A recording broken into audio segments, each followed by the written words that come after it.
السلام عليكم ورحمة الله وبركاته. الحمد لله قبل الرضا والحمد لله بعد الرضا والحمد لله أبدا أبدا. ربنا افتح بيننا وبين قومنا بالحق وأنت خير الفاتحين.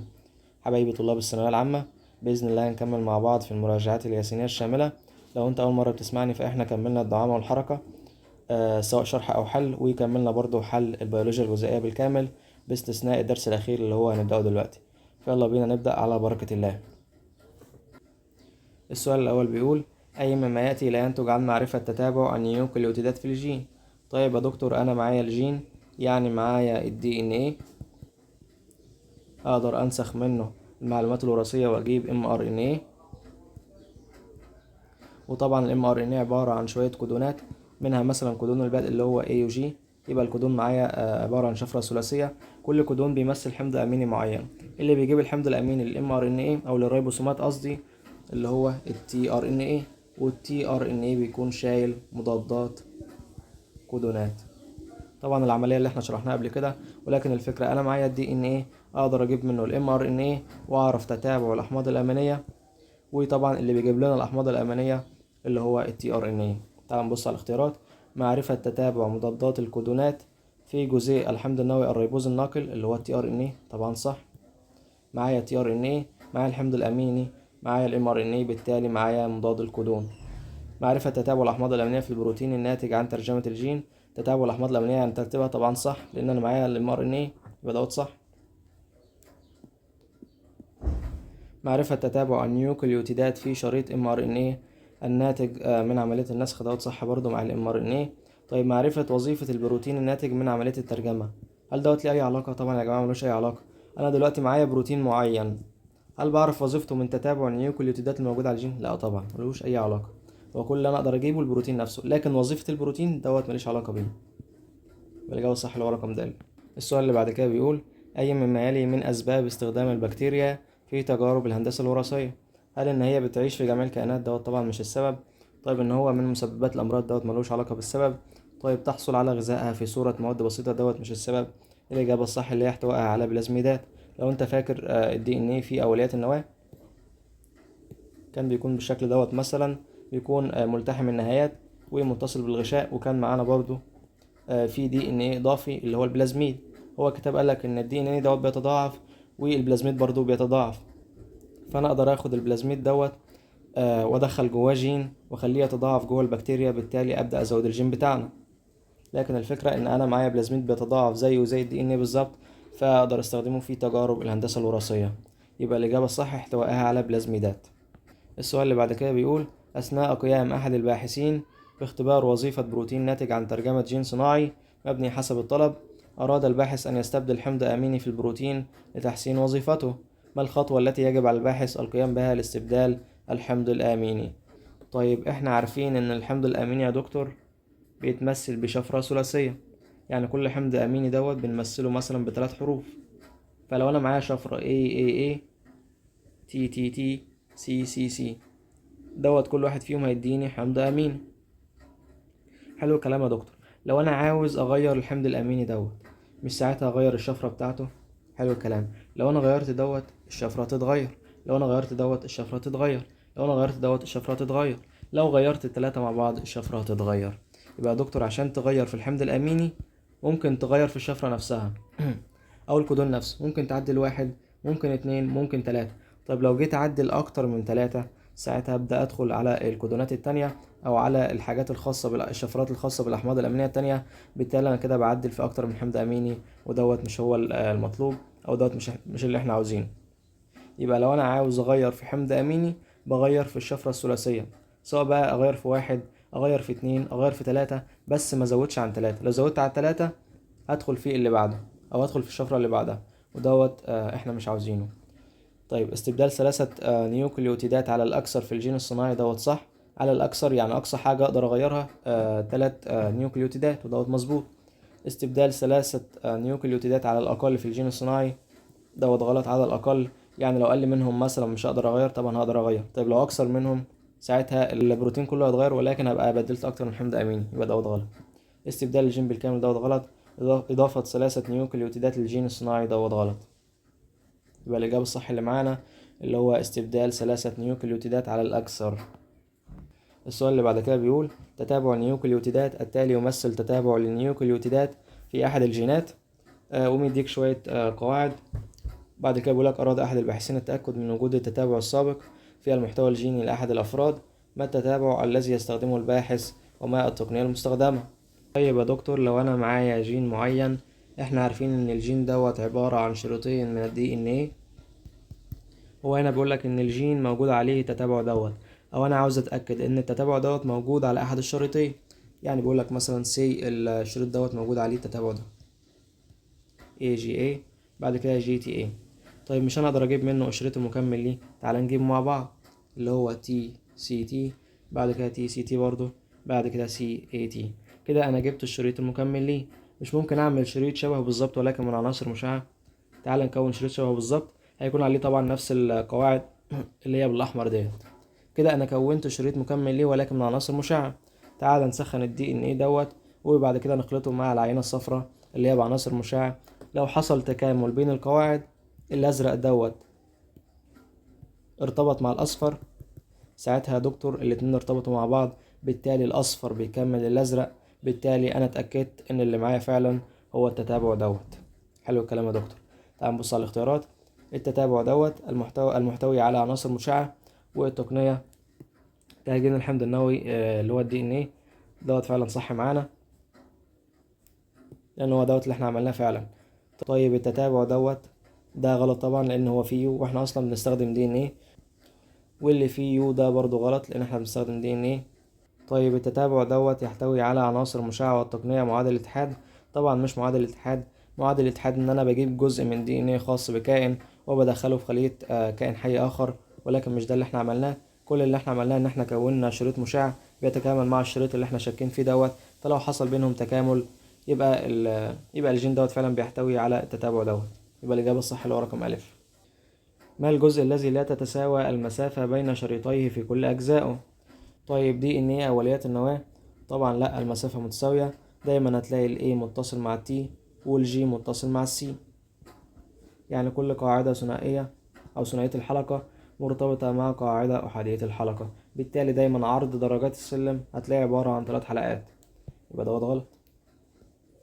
طيب دي ان ايه حقيقيات النواة، دوت برضو نفس الفكرة، يبقى غلط. طيب دي ان ايه معادل الاتحاد، دوت برضو نفس الفكرة. دي ان ايه طبيعي جدا، ولكن رحت جبت جزء من دي ان ايه ودخلته على كائن حي اخر، لكن ستيل جزيئات الدي ان ايه عبارة عن جزيئات طبيعية، دوت غلط. طيب دي ان ايه هجين، دوت غلط، لان انا معايا فعلا جزيء دي ان ايه مش طبيعي، معايا شريط من مصدر وشريط من مصدر تاني. وارد جدا بعض القواعد تظبط، يعني مثلا واحدة احادية مع واحدة ثنائية، ولكن وارد برضو ان قاعدة تانية ما تظبطش. يعني الاقي مثلا ال A مرتبط مع ال G، الاقي مثلا ال C مرتبط مع ال T، دوت عبارة عن حلقة مع حلقة، دوت عبارة عن حلقتين مع حلقتين، بالتالي لازم يحصل مشاكل. يبقى دي ان ايه الهجين دوت هو اللي فيه المشكلة، مش لازم تتساوى المسافة بين شريطيه في كل أجزائه. يبقى الإجابة الصح رقم د. السؤال اللي بعد كده بيقول للكشف عن وجود جين معين وبأي كمية يوجد هذا الجين داخل المحتوى الجيني لأحد الكائنات، يتم ذلك بالخطوات الآتية، ومديك شوية خطوات. طيب السؤال دوت مباشر جدا، ان انا ببدأ اجيب جزيء دي ان ايه اللي انا عاوز اكشف عليه، وببدأ اكون شريط دي ان ايه من عناصر مشعة، وبخلطهم مع بعض، وبرفع درجة الحرارة لحد 100، وبعد كده بستنى لحد ما يبردوا. لو حصل تكامل بينهم بسرعة معينة، ببدأ اتأكد ان خلاص الجين دوت موجود عندنا، بالتالي التجربة بتاعتي تتم مظبوط.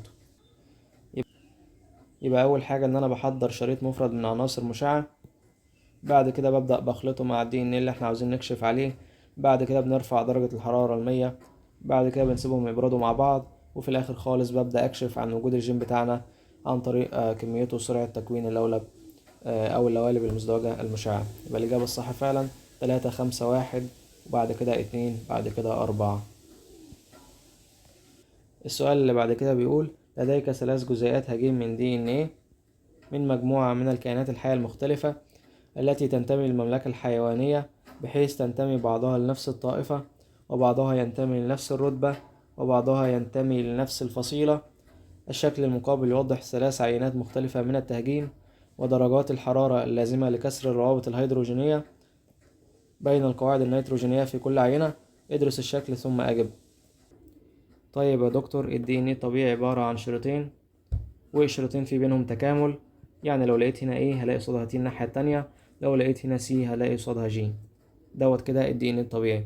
طيب الدي ان الهجين، يعني انا جبت دي ان من مصدر ودي ان من مصدر تاني، مثلا دوت بتاع قطة ودوت بتاع كلب، وخلطتهم مع بعض وكونت دي ان جديد. بص يا دكتور، كل لما تكون درجة القرابة بين الكائنات الحية اكبر، كل لما تكون درجة التكامل بين الشريطين اكتر. هقولك الكلام دوت ازاي. يعني في الطبيعي احنا قلنا ان الاي مرتبط مع التي والسي مرتبط مع الجي، لكن لو جبت دي ان ايه هجين دوت من مصدر ودوت من مصدر تاني، وارد جدا لو لقيت مثلا هنا صيمين تلاقي الناحية التانية سيتوزين، يعني دوت عبارة عن حلقة واحدة ودوت عبارة عن حلقتين، فمش هيكون في بينهم ارتباط، مش هيكون في بينهم روابط هيدروجينية. حلو الكلام يا دكتور. يبقى الدي ان ايه الهجين وارد ان انت تلاقي فيه قواعد ظابطة وقواعد تانية مش ظابطة. حلو الكلام. طيب لما اقول لك ان انا جبت دي ان ايه من قطة وخلطته مع دي ان ايه من كلب، وجبت دي ان ايه تاني من قطة وخلطته مع دي ان ايه من نمر مثلا او من فهد، هتقول يا دكتور النمر والفهد اقرب للقطة، صح الكلام؟ يبقى درجة التكامل بين القواعد هنا هتكون اكبر بكتير جدا من درجة التكامل اللي في حالة الكلب، لان دوت يا دكتور شريط مختلف خالص عن ده. لكن في حالة النمر او الفهد او الحاجات ديت هما قريبين جدا جدا من بعض، فده هيكون في بينه وبين الشريط الاصلي درجة تشابه كبيرة جدا، وبالتالي تبدأ تتكون الروابط الهيدروجينية بدرجة أفضل أو بشكل أكبر. يعني معايا الإيه هتلاقيه مرتبط مع التي والسي مرتبط مع الجي، بالتالي في معايا روابط هيدروجينية، بالتالي أحتاج درجة حرارة أعلى عشان أبدأ أكسر الروابط دي. لكن لو أنا جبت كائنات حية مختلفة خالص، مثلا القطة والكلب، لو هنا إيه ممكن تلاقي الناحية التانية الجي، لو هنا سي ممكن تلاقي الناحية التانية تي، بالتالي مش هيكون بينهم روابط هيدروجينية، بالتالي أحتاج درجة حرارة أقل لأن أصلا مفيش رابطة أكسرها. طيب تعالى نبص على الأسئلة مع بعض كده. السؤال الأول بيقول: ما العينة التي تمثل أقرب العلاقات التطورية أو نفس الفصيلة؟ نفس الفصيلة يعني حاجات قريبة من بعضها خالص، يعني في بينها درجة تكامل أو في بين الأشرطة درجة تكامل، يعني محتاج أرفع درجة الحرارة على الآخر لأن أنا معايا روابط هيدروجينية كتير. يبقى الإجابة الصح رقم عين. طيب أبعد العلاقات دوت العكس بقى اللي هو س، والحاجة اللي بينهم التي تنتمي لنفس الرتبة اللي هو صاد. السؤال اللي بعد كده بيقول: ما العوامل التي تؤدي إلى حدوث التغير التالي خارج الخلايا الحية؟ كان معايا دلوقتي جزيء دي ان ايه فصلته بقى عبارة عن شريطين، اللي بيعمل كده يا إما الحرارة يا إما إنزيم اللولب، ولكن هو هنا بيسأل عن خارج الخلايا الحية، يبقى الحرارة فقط لأن إنزيم اللولب بيشتغل جوه الخلايا الحية. الإجابة الصح الحرارة. السؤال اللي بعد كده بيقول: إذا علمت أن الحشرات والرخويات يخلو دي ان ايه لديها من جين الهيموجلوبين، يعني الحشرات والرخويات مفيهاش هيموجلوبين، فإذا تم خلط المحتوى الجيني لأحد خلايا الصرصور مع شريط مشع لجين الهيموجلوبين ثم رفع درجة الحرارة وخفضها مرة أخرى، أي مما يلي يمكن حدوثه. يعني دلوقتي معانا الحشرات الدي ان بتاعها مفهوش هيموجلوبين، فأنا جبت أحد الأشرطة من الحشرات أو جبت الدي ان الخاص بالحشرات ورحت مزجته وخلطته مع جين الهيموجلوبين أو مع أحد أشرطة جين الهيموجلوبين، طبعا شريط مشع. هل يحصل بينهم تكامل بين كل القواعد؟ طبعا لا يا دكتور، لان انت قلت لي اصلا الحشرات ما فيهاش هيموجلوبين، بالتالي لو حصل تكامل هيكون بين بعض القواعد، لان وارد جدا تلاقي الاي قصادها تي، وارد جدا تلاقي سي قصادها جي، ولكن هل كلها؟ لا طبعا. تعال نبص على الاختيارات. لا يتحد اللولب الاصلي للصرصور مع اي من نيوكليوتيدات الشريط المشع، طبعا غلط، لان في بعض النيوكليوتيدات لا يمكن ازدواج دي ان ايه الاصلي مره اخرى، طبعا دوت غلط، لان في بعض الدي ان ايه اللي بتكون بيكون عباره عن دي ان ايه اصلي، وفي بعض الدي ان ايه اللي بتكون بيكون عباره عن دي ان ايه هجيني، يبقى دوت غلط. تتكامل جميع النيوكليوتيدات، طبعا غلط غلط برضو لان مش جميع.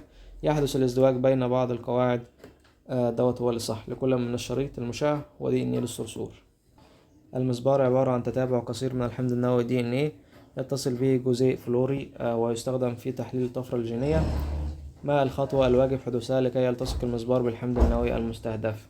طيب هو احنا اتفقنا عشان نحلل الطفرة الجينية محتاجين نكون دي ان ايه هجين، يعني لو معايا دوت عبارة عن جزيء دي ان ايه ودوت جزيء دي ان ايه اخر، فاللي بيحصل عشان اكون جزيء دي ان ايه هجين ان انا ببدأ اسخنهم الاتنين، فابدأ افصل الاشرطة عن بعضها، يعني دوت يبقى لوحده ودوت لوحده، نفس الكلام في الاحمر برضو، بالتالي يتكون معايا دي ان ايه هجين.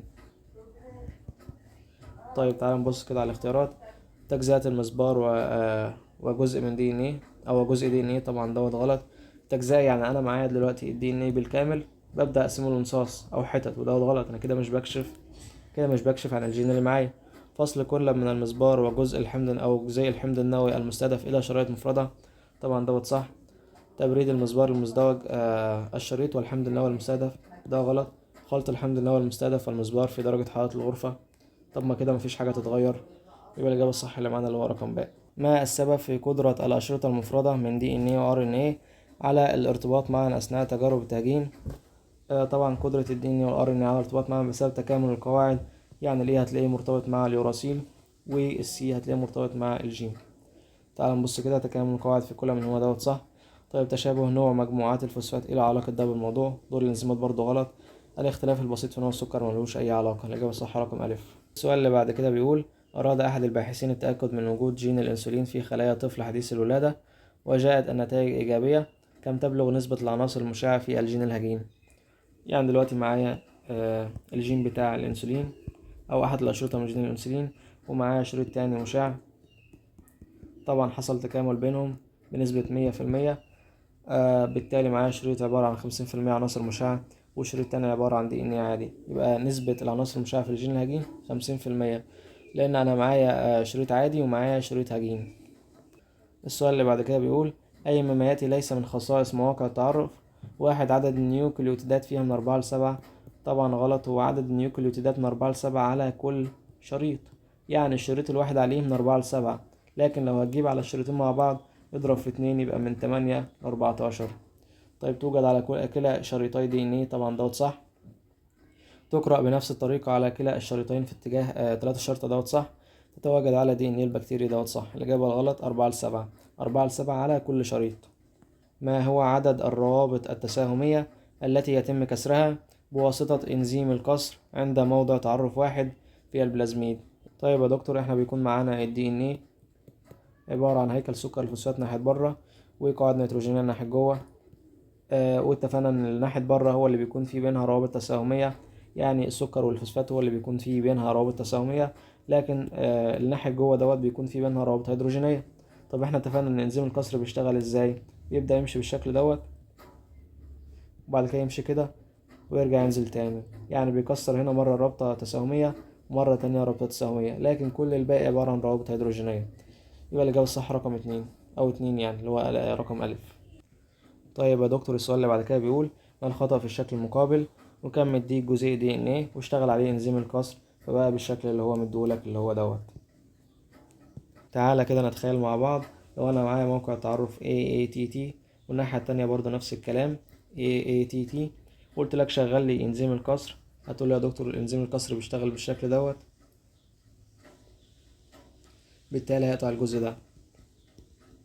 فبقى معاك ساعتها عدد النيوكليوتيدات المفردة اللي معانا 2 بس، لان انت شلت الجزء اللي بره دوت، فده مبقاش معانا. يعني يا دكتور لو احنا جينا نتخيله الناحية التانية هيبقى معانا الشكل دوت، بالتالي انت استغنيت اصلا عن الحتة ديت، فهو دوت الخطأ. عدد النيوكليوتيدات المفردة الناحية دي 1 2.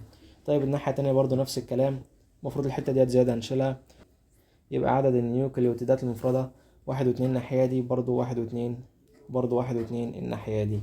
يبقى الخطأ يا دكتور النهايات المفردة مش مظبوطة.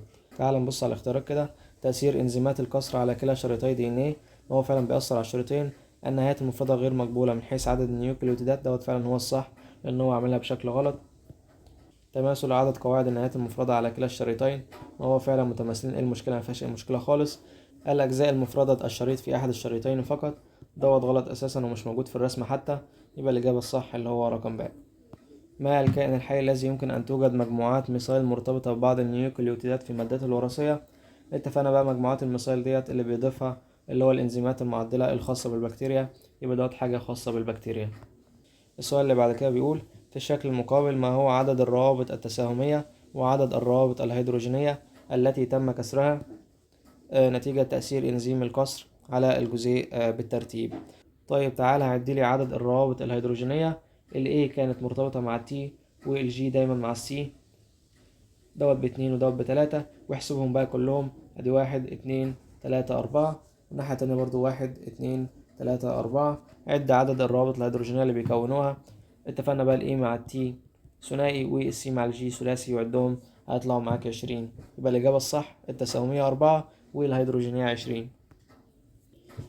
ما النسبة بين عدد النيوكليوتيدات في موضع التعرف لأحد الإنزيمات أو لأحد إنزيمات القصر وعددها في الطرف اللاصق الواحد الناتج من عمل هذا الإنزيم؟ طيب تعالى نتخيل مع بعض كده موقع تعرف عبارة عن 4 A و A و T و T، والناحية التانية برضو نفس الكلام. تعالى نقصهم كده بإنزيم القصر، هيديك في الآخر الشكل دوت. ده هنفصله بقى TA والتاني برضو هنفصله بقى TA. كل واحد خد النص بالظبط، دوت ب4 ودوت ب4، لكن الأساسي كان ب8. فلما تيجي تحسب النسبة هتلاقي إن الأساسي أكبر بمرتين، يبقى 2-1. السؤال اللي بعد كده بيقول أي ممالي صحيح بالنسبة لإنزيمات القصر والإنزيمات المعدلة؟ طبعا احنا عارفين إن إنزيمات القصر بتشتغل على DNA الفيروسي بتكسره، والإنزيمات المعدلة بتبدأ تضيف مجموعة الميثايل للDNA البكتيري بحيث تحميها أو تحميه من إنزيمات القصر. وبالتالي الإجابة الصح إن إنزيمات القصر بتعمل على DNA الفيروسي، بينما تعمل الإنزيمات المعدلة على DNA البكتيري. السؤال اللي بعد كده بيقول ادرس الشكل التالي الذي يوضح جزء من DNA ثم اختر الشكل الذي يعبر عن موضع تعرف لأحد إنزيمات القصر. طبعا احنا اتفقنا لما يجي أقرأ النيوكليوتيدات على موقع التعرف على أحد الشريطين هو نفسه لما يجي أقرأ على الشريط التاني. يعني لو قلت لك إن احنا معانا شريط 5 شرطة، شريط 5 شرطة AATT 3 شرطة، الناحية التانية برضو لما اجي اقرأ من 5 شرطة ل3 شرطة لازم يكون نفس الكلام بالظبط، يعني AATT. طيب تعال نبص على الاختيارات كده. لو انت جيت تقرأ دوت او الشريط دوت هتلاقي عبارة عن ATCCTT. طيب الناحية التانية AAGG، الكلام دوت طبعا غلط لان الاتنين مش شبه بعض. طيب رقم B ATCCT، طيب الناحية التانية AGGAT، طبعا مختلفين يبقى دوت غلط. طيب رقم D GATC، الناحية التانية برضو GATC، يبقى دوت معانا فعلا صح. طيب آخر واحد اللي هو رقم C TCCTT، الناحية التانية AAGGA، يبقى دوت غلط. يبقى الإجابة الصح اللي معانا اللي هو رقم D، يبقى الإجابة الصح رقم د. السؤال اللي بعد كده يا دكتور بيقول ما الذي يمثله البلازميد كما هو موضح بالشكل، ومدينا بلازميد وعليه مجموعات الميثايل. طبعا احنا هنا استخدمنا الإنزيمات المعدلة. الإنزيمات المعدلة تعال نبص على الاختيارات. هل هو جزء من المادة الوراثية للبكتيريا، ولا تأثر بأحد إنزيمات القصر، ولا يتصل بالغشاء البلازمي للبكتيريا، ولا تأثر بعمل أحد الإنزيمات المعدلة؟ طبعا الإجابة الصح 100% أو بنسبة 100% اللي هو رقم د. في ناس هتقول لي يا دكتور طيب ليه أول واحد غلط اللي هو جزء من المادة الوراثية للبكتيريا؟ هقولك لو أنت لاحظت كده الجزء دوت مختلف خالص عن الجزء دوت، فأنا استنتجت من المعلومة ديت يعني إن هو يقصد بيه البلازميد معادل الاتحاد، اللي هو بنجيب بلازميد عادي خالص ونضيف عليه جين من كائن حي آخر، فبالتالي بقى معايا مادة وراثية خاصة بكائن حي آخر ومادة وراثية خاصة بالبكتيريا، فمش كله عبارة عن جزء من المادة الوراثية للبكتيريا. أظن إن هو يقصد المعلومة ديت بالشكل دوت. وأيا كان برضو أنت قدامك إجابة كده 100% فلازم تاخدها طبعا، وقدامك إجابة أنت متأكد منها مثلا بنسبة 70 أو 80% فما ينفعش تاخدها، لأن الجملة ديت تحتمل أكتر من احتمال، وأنا قلت لك الاحتمال اللي هو عليك أو المقرر عليك، فبالتالي ما تشغلش بالك بيها. خد الحاجة الواضحة قدامك لأن الامتحان أوقات بيجي فيها أسئلة بالشكل دوت. السؤال اللي بعد كده بيقول سبب حدوث العملية الموضحة بالشكل طبيعيا هو. كان معانا RNA وبعد كده تحول ل DNA، يعني استخدمنا إنزيم النسخ العكسي وبعد كده إنزيم البلمرة. طبعا اللي بيستخدم الموضوع دوت طبيعيا اللي هو الفيروسات، عشان يبدأ يتحول بدل ما هو كان RNA أو شريط واحد يبدأ يتحول لشريطين، فيبدأ الشريطين دوت أو DNA الخاص بالفيروس يرتبط مع DNA الخاص بالبكتيريا، وبالتالي يبدأ يتكاثر ويتضاعف. تعال نبص على الاختيارات. مساعدة البكتيريا في مقاومة الفيروسات طبعا غلط. مساعدة البكتيريوفاج في مهاجمة البكتيريا غلط، لأن البكتيريوفاج دوت عبارة عن DNA أصلا فمش محتاج العملية ديت. تمكين بعض الفيروسات من التضاعف في الخلايا التي تهاجمها طبعا دوت صح، يبقى الإجابة الصح رقم ج. السؤال اللي بعد كده بيقول الشكل المقابل يمثل خلية بكتيرية، أي من الآتي يمكن أن يلعب دورا في استنساخ تتابعات DNA؟ احنا عارفين ان اللي بيعمل الموضوع دوت البلازميد اللي هو رقم س. في تجارب الهندسة الوراثية يستخدم انزيم النسخ العكسي والبلمرة فيه. طيب كان معانا انزيم النسخ العكسي بيحول ال mRNA لشريط واحد من ال DNA، وبعد كده بإنزيم البلمرة يبدأ الشريط الواحد يتضاعف ويتحول لجزيء DNA أو عبارة عن شريطين. يبقى كده بقى معايا DNA من ال mRNA، وال mRNA احنا عارفين ان هو شايل المعلومات الوراثية الخاصة بجين معين. يبقى انا كده جبت منه الجين نفسه اللي هو ال DNA، يبقى انا كده جبت الجين. تعال نبص كده على الاختيارات. لصق قطعة من DNA غلط. الحصول على mRNA غلط، انا اصلا كان معايا mRNA. الحصول على جين يحمل شفرة بروتين تنتجه خلية معينة، فعلا هو الصح. طيب حمل جين إلى خلية بكتيرية أو خميرة، ده طبعا ما كنتش بستخدم فيه أصلا النسخ العكسي ولا بستخدم البلمرة، يبقى غلط. الإجابة الصح رقم ج. السؤال اللي بعد كده بيقول في تجارب استنساخ تتابعات DNA باستخدام البكتيريا، أي الإنزيمات التالية يقوم بعمله في خلية البكتيريا فقط؟ أول حاجة إنزيم الكسر، طبعا غلط، لأن أنا كنت بستخدمه في استنساخ DNA بره الخلية بعد ما بعزل البلازميد وبعزل الجين اللي أنا عاوز استنسخه.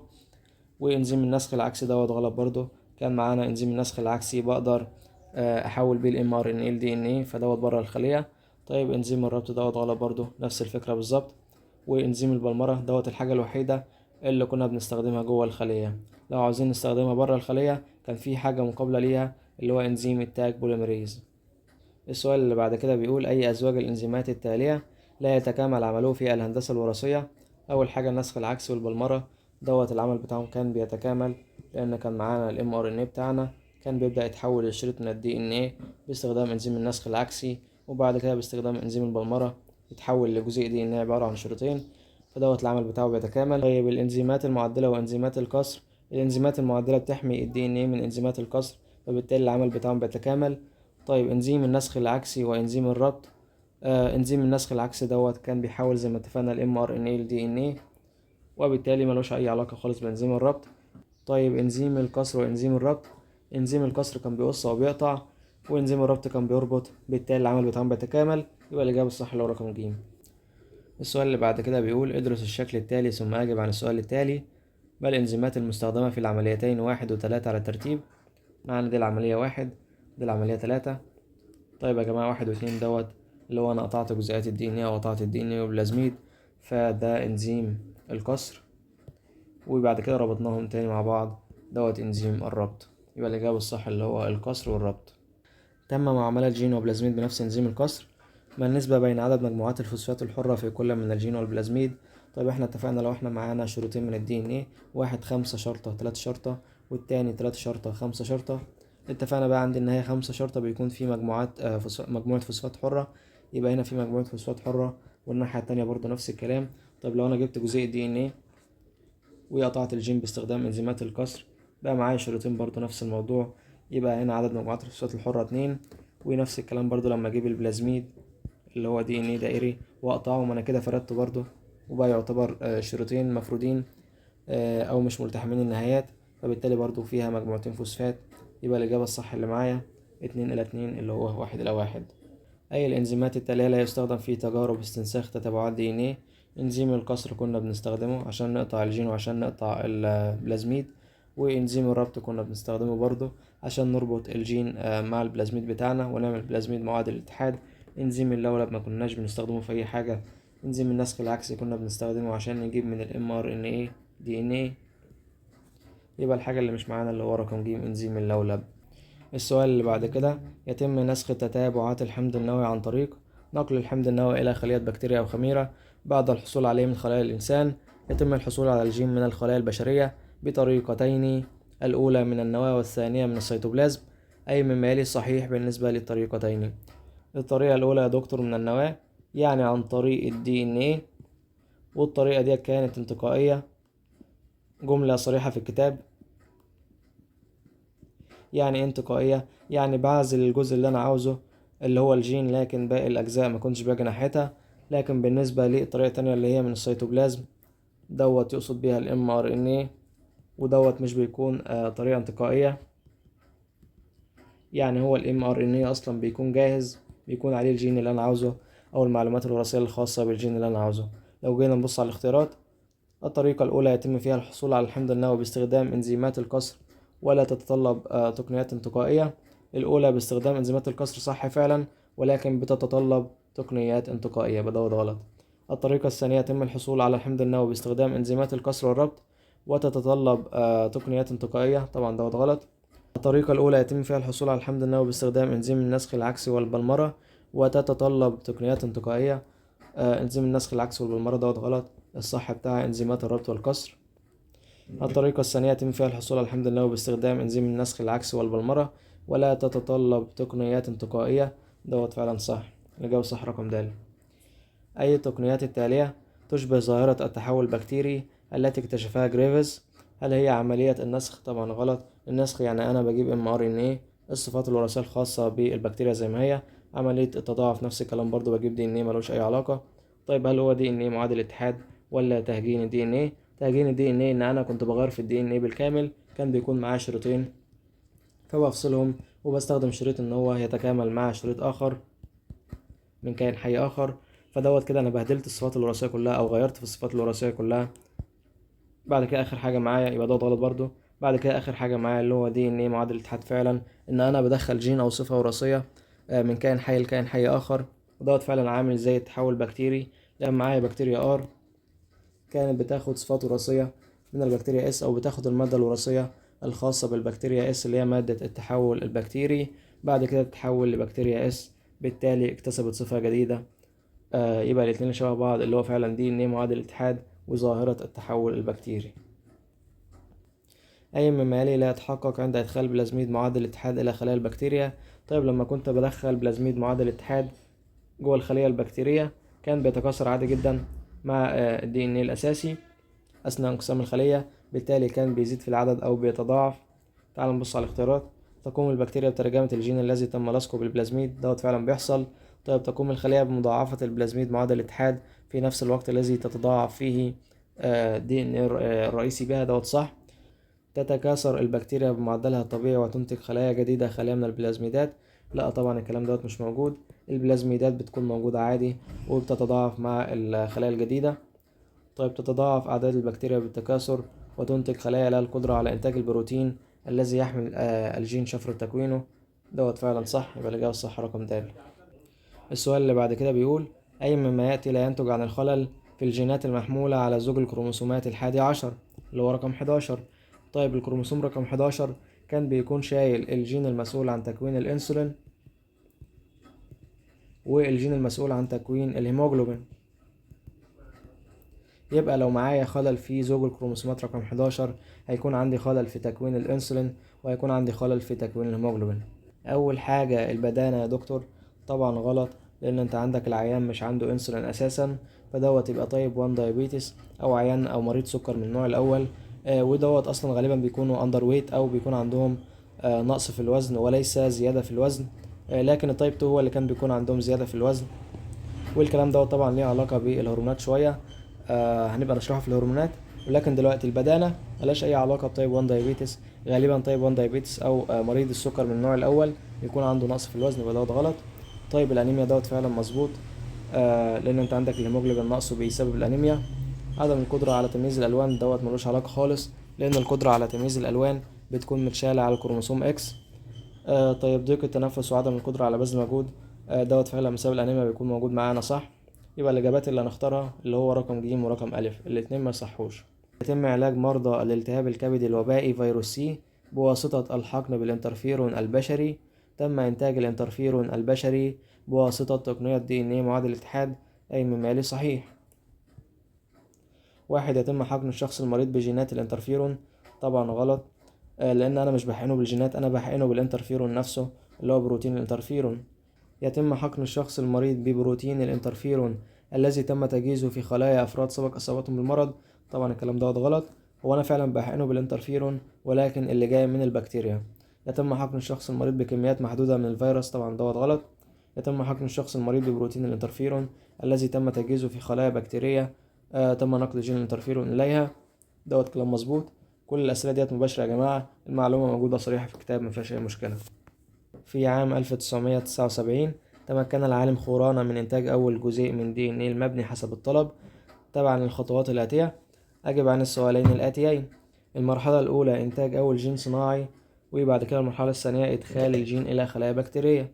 إنتاج أول جين صناعي عن طريق إن أنا معايا mRNA، ببدأ أستخدم بعد كده إنزيمات النسخ العكسية أو إنزيم النسخ العكسي، وبعد كده إنزيم البلمرة في إن أنا أحوله ل DNA. بعد ما أحوله ل DNA محتاج أدخله جوه البكتيريا، فبستخدم بعد كده إنزيمات القصر وإنزيمات الربط. الإجابة الصح يا جماعة رقم ج، إنزيم النسخ العكسي وإنزيم البلمرة عشان أكون من mRNA أكون DNA، بعد كده إنزيم القصر وإنزيم الربط عشان أدخل الجين بتاعنا أو DNA بتاعنا جوه الخلية البكتيرية. يمكن استبدال المرحلة الثانية في الوقت الحالي بنقط.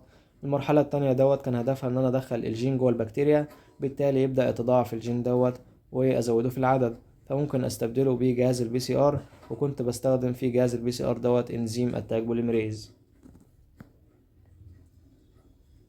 تم إنتاج لقاح لفيروس كورونا بالخطوات الآتية: أولا اختيار أحد الفيروسات التي تصيب البشر بنزلة برد بسيطة دون ظهور أعراض. ثانيا إزالة الجينات التي تمكن هذا الفيروس من الارتباط بالجينوم البشري والتضاعف الخلايا. ثالثا إدخال جين فيروس كورونا الذي يسبب الإصابة بالمرض على المحتوى الجيني للفيروس المعدل. أي من الآتي صحيح بالنسبة لهذا اللقاح؟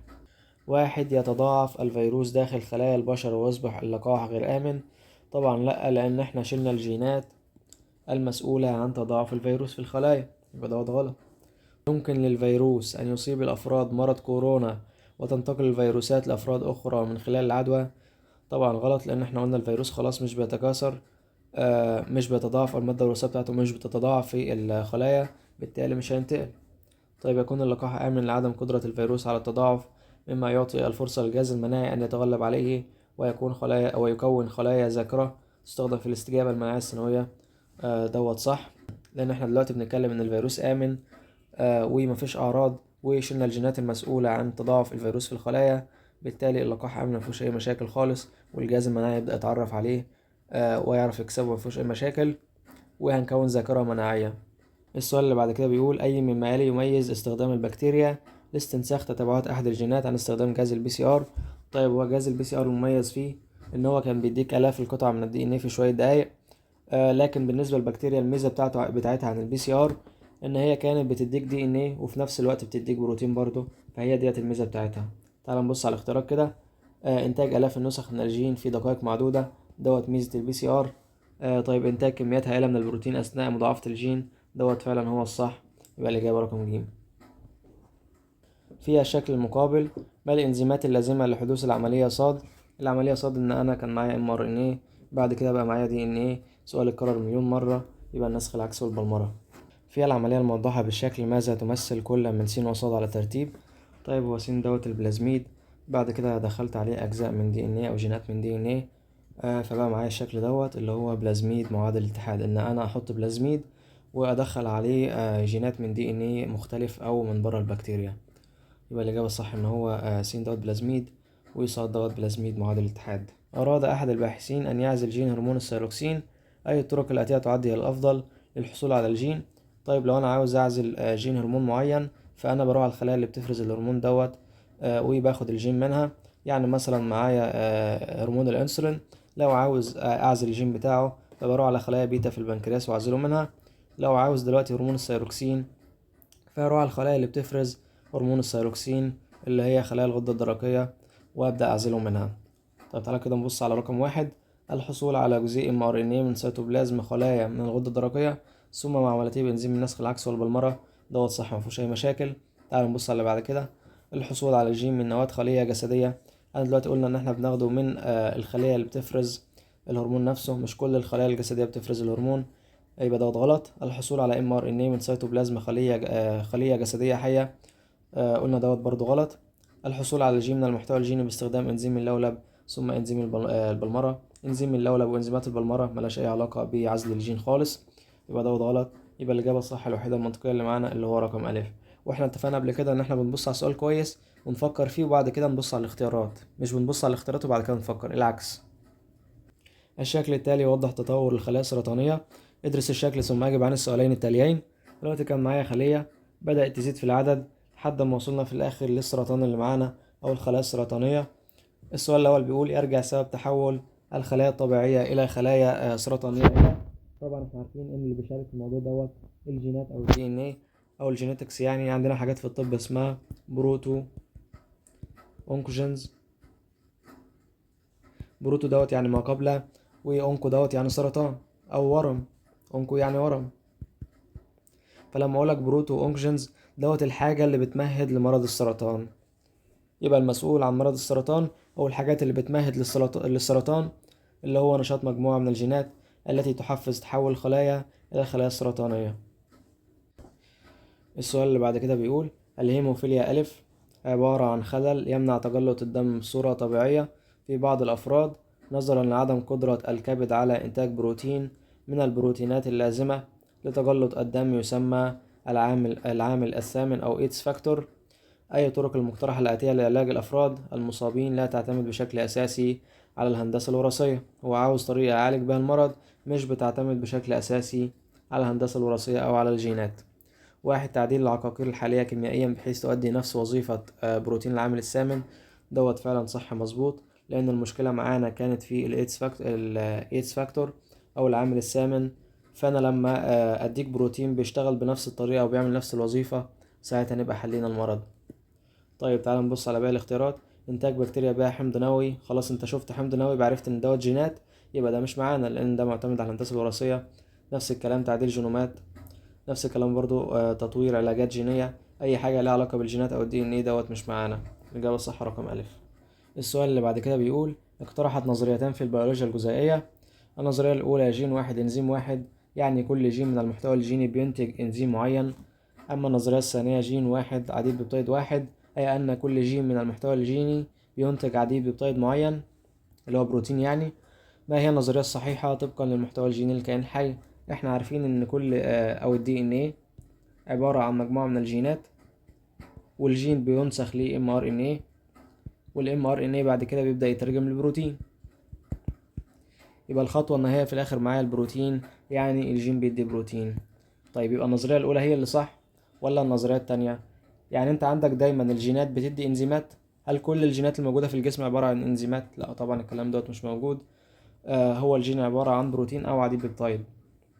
تعال نبص على الاختيارات. النظرية الأولى غلط والأولى برضو غلط. طيب النظرية الثانية: لأن كل جين يحمل شفرة تكوين أحد البروتينات ما عدا الإنزيمات. غلط طبعا، لأن الإنزيمات معانا. كل الإنزيمات اللي عندك في المنهج عبارة عن بروتينات. النظرية الثانية: لأن كل جين يحمل شفرة أحد أنواع من البروتينات. دوت فعلا صح، يبقى الإجابة الصح رقم د. السؤال اللي بعد كده بيقول: من إنجازات تقنية دي إن إيه معادل الاتحاد إنتاج بكتيريا منتجة للمركبات النيتروجينية مما يؤدي إلى الاستغناء عن الأسمدة النيتروجينية أثناء زراعة النباتات. أي مما يلي غير صحيح بالنسبة لهذه التقنية. 1. عزل جين تثبيت النيتروجين من خلايا البكتيريا العقدية. دلوقتي لو أنا معايا نبات بالشكل دوت بيكون ليه جذور طبعا، ومعايا نبات تاني بيكون ليه جذور. النبات بيكون محتاج النيتروجين. طيب يا دكتور معايا أنواع من البكتيريا وظيفتها ان هي تثبت النيتروجين على جذور النبات، بتاخد النيتروجين من الهواء الجوي وتثبته على جذور النباتات. في نباتات بيكون عندها البكتيريا ديت، في نباتات تانية مش بيكون عندها البكتيريا ديت. يعني انا معايا بكتيريا وظيفتها تثبيت النيتروجين. طيب يا دكتور يبقى عندي نبات قادر يثبت النيتروجين عشان عنده البكتيريا العقدية، وعندي نبات تاني مش قادر. فالنبات التاني دوت هنبدأ نستخدم معاه الهندسة الوراثية.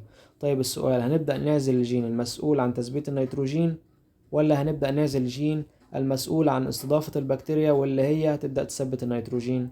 أقول لك يا دكتور طبعا هنعزل الجين المسؤول عن استضافة البكتيريا، لأن الجين المسؤول عن تثبيت النيتروجين من غير البكتيريا مش هيعمل أي حاجة. هثبت النيتروجين ازاي من غير البكتيريا؟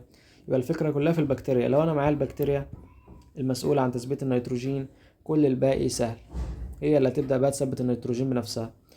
تعال نبص على الاختيارات. عزل جين تثبيت النيتروجين من خلايا البكتيريا العقدية. جين تثبيت النيتروجين لا طبعا.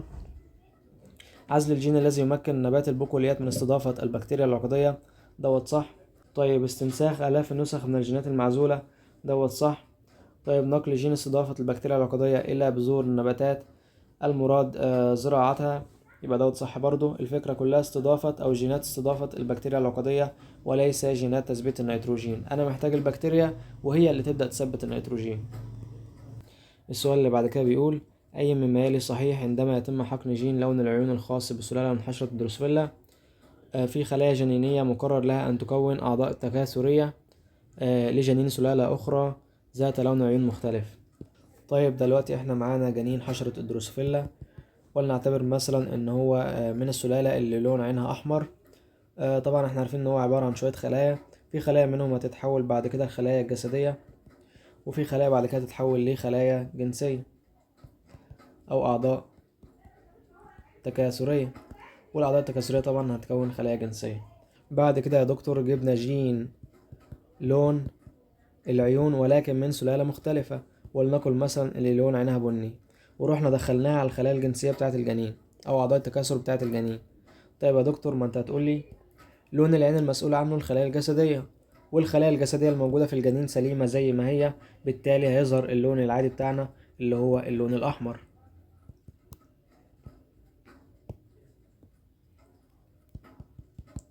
لكن والله اللي هيتغير الجينات الموجودة في الأعضاء التكاثرية، واللي هتكون لي بعد كده الخلايا الجنسية، بالتالي هتبدأ الجينات اللي اتغيرت ديت تنتقل للأبناء في الأجيال اللي بعد كده. لكن بالنسبة للجنين نفسه الخلايا الجسدية زي ما هي سليمة مفيهاش أي مشكلة خالص، فاللون يفضل زي ما هو، لكن اللي بيتغير الجيل اللي بعد كده لأن الجين اتغير عندي في الأعضاء التكاثرية. طيب يبقى الإجابة الصح فعلا أن الصفة لا تظهر على الجنين ولكن هتظهر على النسل الناتج منه، يبقى دوت هو الإجابة الصح اللي هو رقم د. طيب يا شباب احنا كده خلصنا كل البيولوجيا الجزيئية بكل الأفكار الموجودة في كتاب الدليل. أتمنى يكون الشرح والحل فادوكم بإذن الله. ولو حد عنده أي استفسار يبعتلي، مفيش أي مشكلة، وأشوفكم على خير، والسلام عليكم ورحمة الله وبركاته.